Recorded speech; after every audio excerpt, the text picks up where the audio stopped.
Hey, Golden State Warriors news fans! Before we dive into today's hot update, don't forget to hit that subscribe button and ring the notification bell so you never miss the latest Warriors news. Now, let's get to the big story.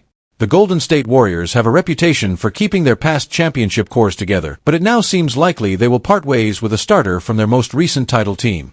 Tim Kawakami of The Athletic appeared on the Thursday, June 6 edition of the Warriors Plus Minus podcast and reported that the Dubs will most likely release center Kevin Looney this offseason. I think the likeliest situation is that he's cut, and he makes $3 million from the Warriors, and he's off looking for another spot, and there will be another spot for him in this league, Kawakami said.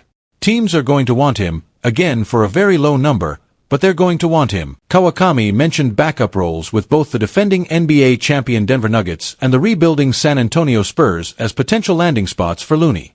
Tracy Jackson-Davis has made Kevin Looney expendable.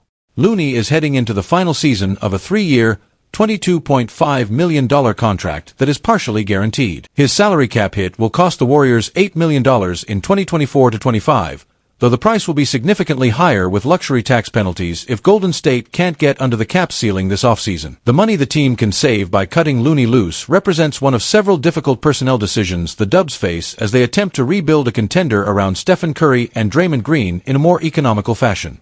Part of that effort includes several young contributors who are still on rookie deals. Among them is center Tracy Jackson-Davis, who played significantly during his initial pro season and took several starts away from Looney as the campaign progressed. Jackson-Davis, the number 57 overall pick in the second round of the 2023 draft, ended up starting 16 games compared to 36 starts for Looney. The rookie averaged more minutes per game, 16.6, across 68 contests than his veteran counterpart, who averaged 16.1 minutes over 74 regular season appearances. Jackson-Davis averaged 7.9 points, 5 rebounds, 1.2 assists, and 1.1 blocks per game, and was a more effective interior defender than Looney. If the Warriors choose to move on from Looney, it will be a strong bet on Jackson-Davis's ability to develop into a legitimate starting center.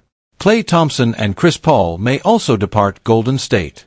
Another likely scenario is that the Warriors decide to release backup point guard Chris Paul ahead of June 28. Doing so would wipe $30 million off their books and help them get out of the luxury tax. The team could then try to re-sign Paul at a much-reduced salary, though they would face strong competition for his services.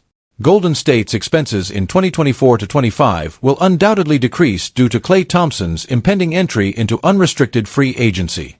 Thompson made over $43 million last season, a figure the Dubs will likely cut by at least half if he returns to the Bay Area.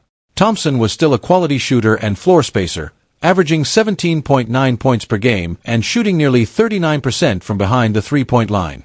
His beloved status in Golden State and his past achievements could earn him a bit more understanding and money from the front office this summer. However, the Warriors will likely have to bid against several other teams for Thompson and could find themselves priced out. They would also like to trade the final 3 years of Andrew Wiggins' $109 million contract, though doing so might cost them a trade asset just to get another team to take on the deal. What do you think, Warriors fans? Should the Dubs move on from Looney, Thompson, and Paul to save on the luxury tax, or should they find a way to keep the core together? Let us know your thoughts in the comments below. And don't forget to subscribe for more updates.